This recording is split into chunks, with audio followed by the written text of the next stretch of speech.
Hey everyone, Mac himself here of Mac's Opinion, and the plot thickens with the Mark Carney conflict of interest and the question of how much our publicly unelected Prime Minister Mark Carney is actually worth.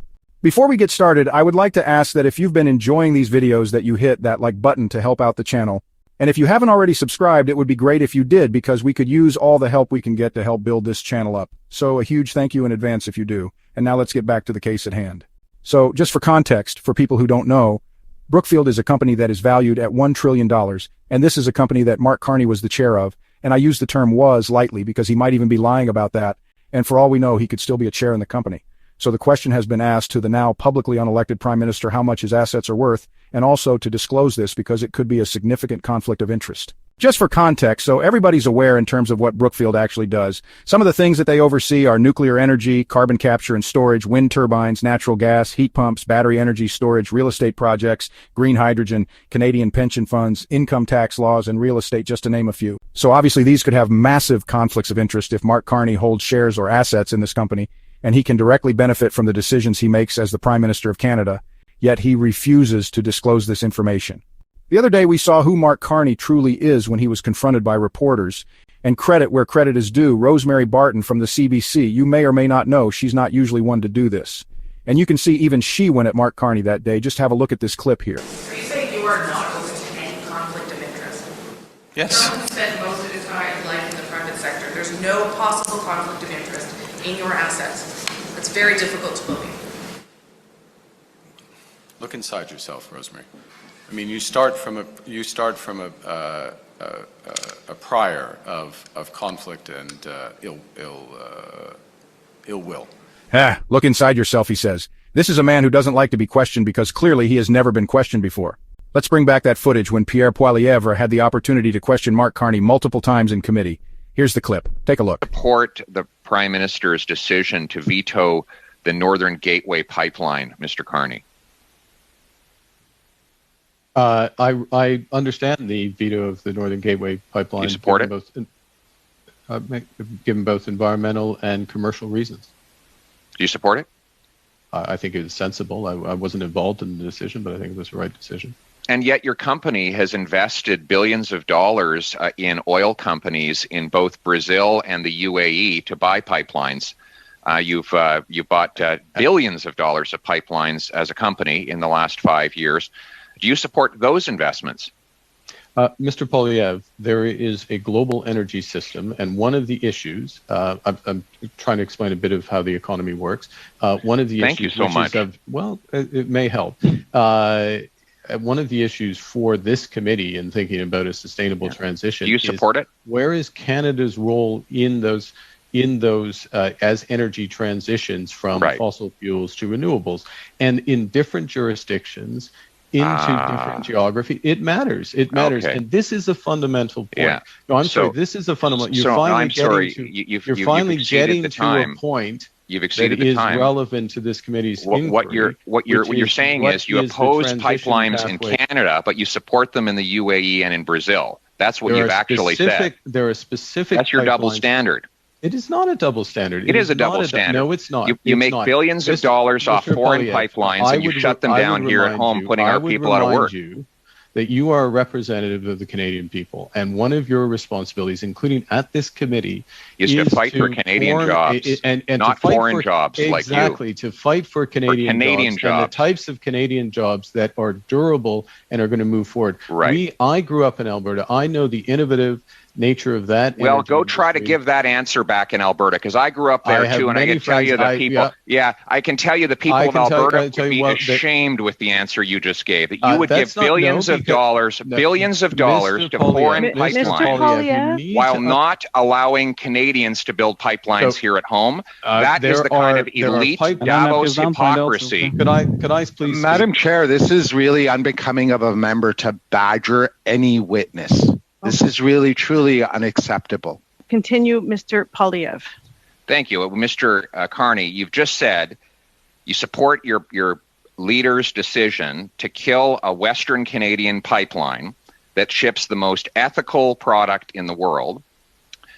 Yet, you also support your company's decision to invest billions of dollars in foreign pipelines in Brazil and in the UAE. It's clear that this is not about the environment. If it were, you'd be consistent and you'd oppose fossil fuels everywhere. But you're happy to profit off of foreign fossil fuel companies while killing jobs among our own people. How do you address that flagrant hypocrisy? It smacks of the Davos elite at its worst.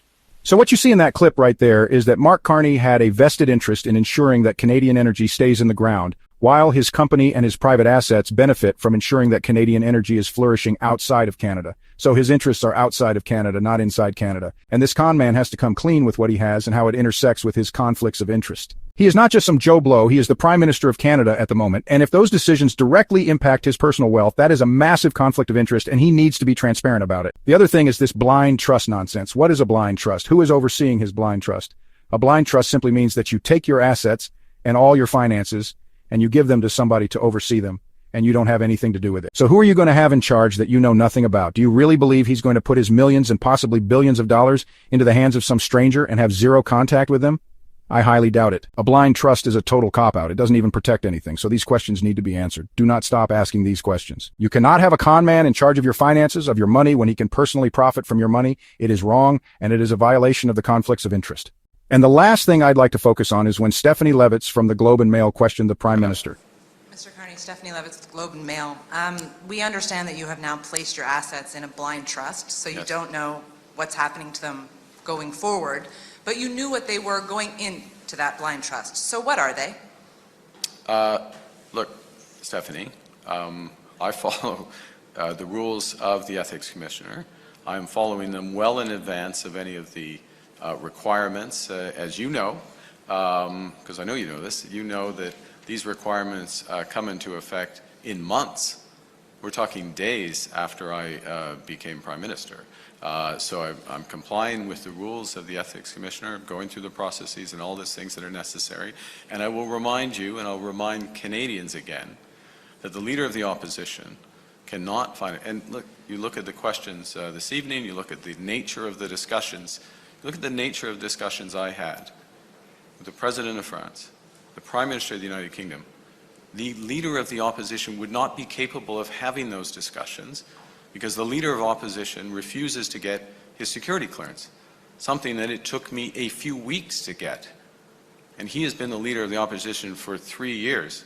So I comply with my responsibilities, I comply with the rules well in advance, and the Leader of the Opposition doesn't take his responsibilities at a time of, well, you should take these responsibilities at any time, but it's particularly remarkable given the stakes in global geopolitics at the moment.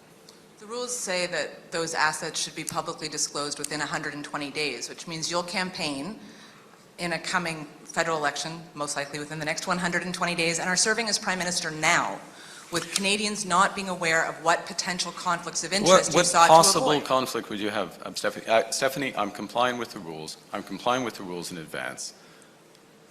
Point final. Mark Carney said, I have not broken any rules. I don't have to disclose anything for 120 days. If he calls an election, which he's predicted to do this Sunday, that means if he won the election and was re-elected, he would never have to disclose it before that election. This man is sneaky, sneaky, sneaky. He's hiding his assets and his financial worth, and more importantly, his conflict of interest that will make him personally wealthy and you poor. So, watch who you're dealing with. Make sure you get all of your facts. And let's vote Conservative and bring it home, because the Liberals cannot have another shot at a fourth term to continue their corruption and destruction of this great country, Canada.